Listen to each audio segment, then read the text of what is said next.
একজন ডাক্তারের সাথে 3 জন নার্স লাগে, সারা দুনিয়াতে এটাই হচ্ছে নিয়ম। আমাদের এখানে একজন ডাক্তারের সাথে অর্ধেক নার্স।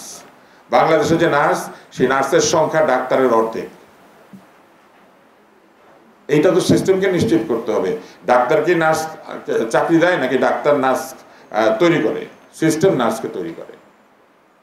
আমাদের হাসপাতালে যে ওষুধের সরবরাহ, সেই ওষুধের সরবরাহকে যথেষ্ট পরিমাণে হয়, কিংবা আমাদের হাসপাতালগুলিতে রোগী বিছানার নিচে, সিঁড়ির নিচে, বারান্দায় আপনারা দেখেছেন শুয়ে থাকে, এটার জন্য ডাক্তার দায়ী?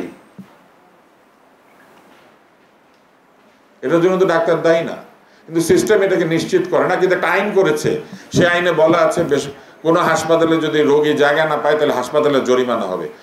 যদি হাসপাতালে জরিমানা হয় তাহলে তো প্রথম জরিমানা হওয়া হচ্ছে সরকারি হাসপাতালগুলো, কারণ কোনো সরকারি হাসপাতালে রোগী শুয়ে নাই, মানে বারান্দায় কিংবা সিঁড়ির নিচে এরকম নাই। ঢাকা মেডিকেল কলেজে গেলে আপনি দেখবেন যে কি অবস্থা, যা বেড তার 3 গুণ রোগী আছে সেইখানে। তাহলে এই 3 গুণ রোগীর চিকিৎসার জন্য কয় গুণ ডাক্তার দরকার? আপনি ডাক্তার দিয়েছেন একটা 50 বেডের হাসপাতালের জন্য, কিন্তু সেখানে ভর্তি করছেন 150 জন, বাকি 100 জনকে কে চিকিৎসা করবে? ফলে রোগী চিকিৎসা পায় না, কিন্তু সেইটার দায় সিস্টেম নেয় না। সিস্টেম বলতে থাকে ডাক্তার এর জন্য দায়ী। তো এইগুলো নিয়ে তো বিএমএ কে কথা বলতে হবে। বিএমএ তো ডাক্তারদের স্বার্থ রক্ষার সংগঠন। বিএমএ তো ডাক্তারদের স্বার্থ রক্ষার মাধ্যমে রোগী যাতে সুচিকিৎসা পায় সেটা নিশ্চিত করে। বিএমএ তো ডাক্তারদের সংগঠন।